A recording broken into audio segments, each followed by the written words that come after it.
श्रद्धेय महानुभाव, हम लोग रस की दुनिया में विचार करने के क्रम में विचार कर रहे थे कि रस ही आनंद है, लेकिन रसति रसः, जिस रस से हमें आनंद मिलता है और जिस रस के द्वारा हम रसान्वित होते हैं, वह रस आध्यात्मिक जगत में आनंद रस है। और उस रस तक जाने के लिए संसार के भौतिक रसों को समझना पड़ता है। परमपिता परमात्मा की व्यवस्था के तहत संसार में जितने भी पदार्थ बनाए गए हैं और जिन पदार्थों में रस दिखाई पड़ता है, उस रस का निषेचन होता है और उस रस के निचोड़ करके हम लोग अपने जीवन को बढ़िया बनाते हैं। रस का निषेचन के क्रम में हम लोग विचार करते हैं। एक मेह शब्द है और मीह धातु है। इसमें घाय प्रत्यय लगा हुआ है करण के अर्थ में, यानी कि हमारे जीवन का जो साधन है वह मेह है। मेहती मेह, हम चाहे अनार को लेते हों, चाहे सेव को लेते हों, नाशपाती को लेते हों, अंगूर को लेते हों, भीगे हुए अन्न को लेते हों, सबके अंदर रस है। और रस के अभाव में नीरस है। जीवन दो प्रकार से व्यतीत किए जाएंगे, रसमय जीवन और निरसमय जीवन। ये रसमय जीवन और निरसमय जीवन में हम लोग जो रसायन शास्त्र पढ़ते हैं, जहाँ विचार किया गया था कि रस का अयन, अयते अयनम, रसस्य अयनम रसायन, और रस के अयन में तरह तरह के गुण दिखाई पड़ते हैं और तरह तरह के गुणों का अध्ययन करके जो गुण ग्रहण करने योग्य है उसको हम स्वीकार करते हैं और जो गुण ग्रहण करने योग्य नहीं है उस पर हम संयम करते हैं, उसका प्रतिकार करते हैं। अतः इस रसमय जीवन में हमें आपको सरस तो बनना है, लेकिन सरस की अधिकता नहीं होनी चाहिए और कमी भी नहीं होनी चाहिए। अधिकता होने पर नाना प्रकार के रोगों का जाल दिखाई पड़ता है। इसलिए रस की अधिकता भी हानिकारक है और रस की कमी भी हानिकारक है। मध्यम मार्ग में हमें रसान्वित तो होना है, लेकिन रस की अधिक मात्रा नहीं होनी चाहिए। तो मेह शब्द पर विचार करते हैं। मेहती मेह, जो सिंचन का प्रतीक है, जो क्षरण का प्रतीक है। संसार के अंदर बहुत से ऐसे पदार्थ हैं जो रस से युक्त हैं, उनका क्षरण होता है और उसके क्षरण से हमें और आपको स्वास्थ्य का लाभ होता है। लेकिन क्षरण के अंदर यदि हम कोई चीज़ को लेते हैं और यदि वह अधिक क्षरण होता है तो वहाँ से दोष भी उत्पन्न होता है। उसी प्रकार से हमारे शरीर के अंदर 5 ज्ञानेंद्रिय और 5 कर्मेंद्रिय है। 5 ज्ञानेंद्रिय से हम ज्ञान प्राप्त करते हैं और 5 कर्मेंद्रियों से कर्म करते हैं। कर्म करने में उचित और अनुचित का विचार करते हैं। उचित और अनुचित के विचार करने में हमारे लिए जो व्यवस्था दी गई है, 25 वर्ष तक विद्या अध्ययन करके हर प्रकार के वस्तुओं के गुणों को जानकर व्यवहार करने की कला सीखना। और इस कला को जब हम सीख जाते हैं तो 25 से 50 के बीच में उत्तराधिकारी बनाना और 50 के बाद धीरे धीरे विरक्ति की ओर जाना और क्रमशः धीरे धीरे उस स्वभाव को बदलते हुए 75 वर्ष के बीच में पुनः अपने आप को सुगठित, संगठित और जो जीवन का क्षरण हुआ है उस क्षरण को ठीक करना।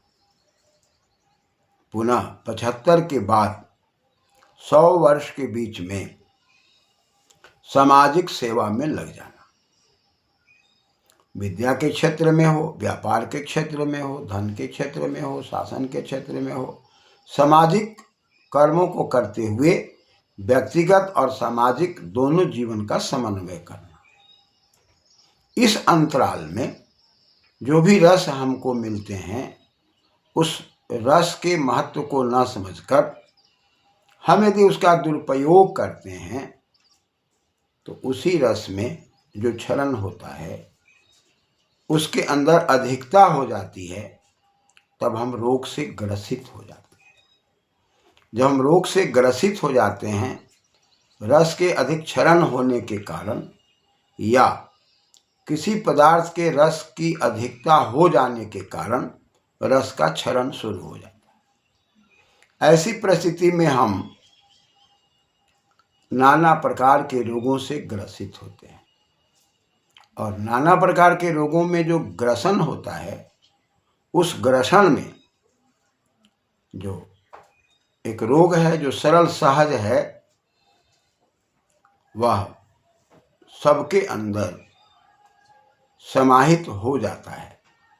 जो संयम करते हैं वो संयमित करके अपने जीवन को आगे बढ़ाते हैं और जो संयम नहीं करते वो रोग से ग्रसित हो जाते हैं। वह शब्द है मेह में प्रमेह।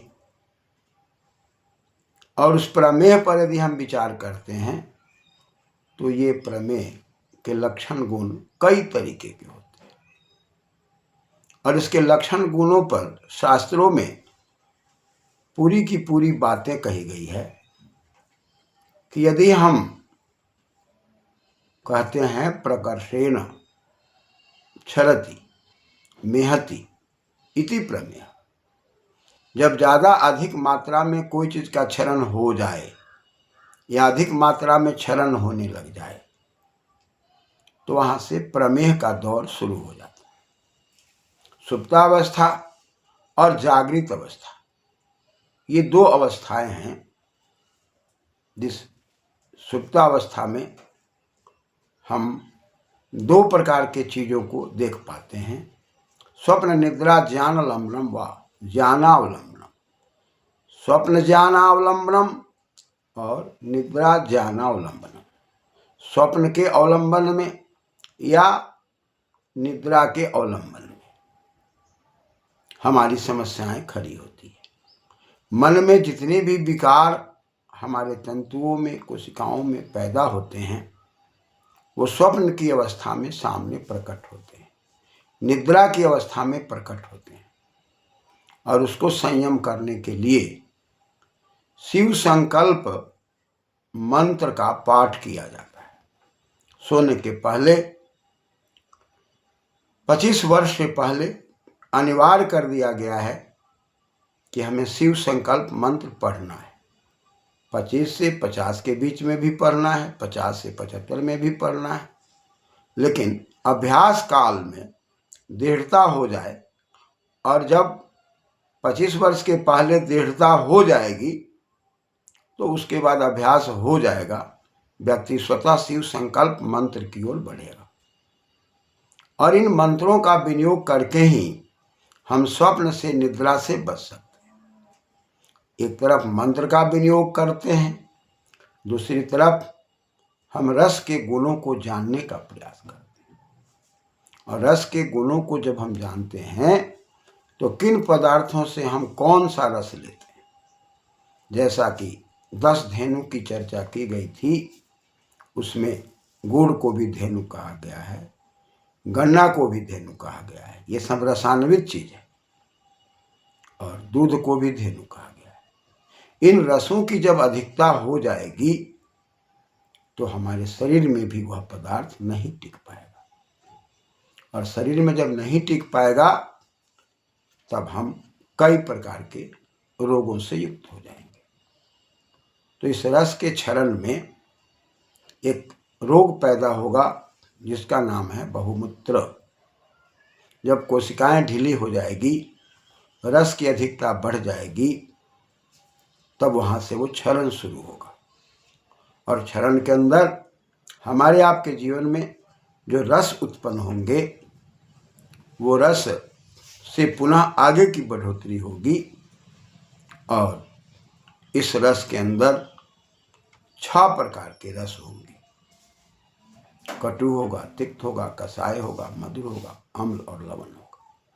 ये 6 प्रकार के रस का सही संतुलन यदि है तो वह भोजन तृप्तिदायक है, लाभकारी है। और यदि ये रस 6 रस विकृत अवस्था में है, किन रस का किन रस से विनियोग है, इसमें यदि विकृति है तो हम ठीक प्रकार से शरीर का संचार नहीं कर पाएंगे।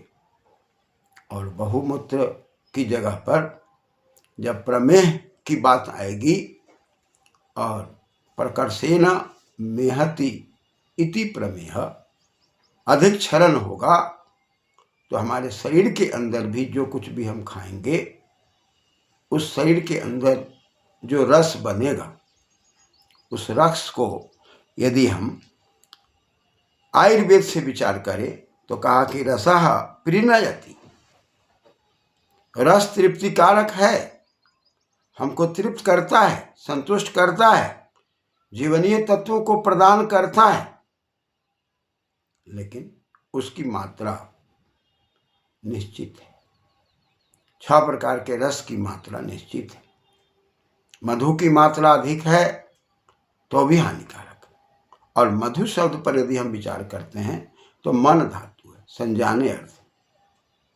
और न को धा होकर उप्रत्यय लगकर मधु शब्द बनता है। मन जहां पर ज्यादा चला जाए वो मधु है।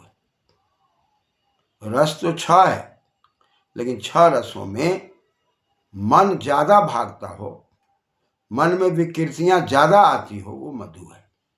इसलिए लोकाचार में भी देखा जाता है मधुर रस की ओर आकर्षण ज्यादा है। इस आकर्षण से अति होने पर पुनः विकर्षण में जाना आवश्यक है, अन्यथा आकर्षण के कारण क्षरण होगा, और क्षरण को मूत्रल कहते हैं, और वहाँ से बहुमूत्र की शिकायत शुरू होगी। वो स्वप्न अवस्था में भी होगा, निद्रा अवस्था में भी संभव है, और जागृत अवस्था में भी संभव है। अतः इस पर बाल्यकाल से संयम करने के लिए 3 प्रकार के गुणों से युक्त पदार्थों के सेवन की बात कही जाती है। और वो 3 प्रकार के गुण में सत, रज, तम, इन पर संयम करके कौन से पदार्थ में सात्विकता ज्यादा है, कौन में कम है, इस पर विचार क्रमशः करना है। धन्यवाद।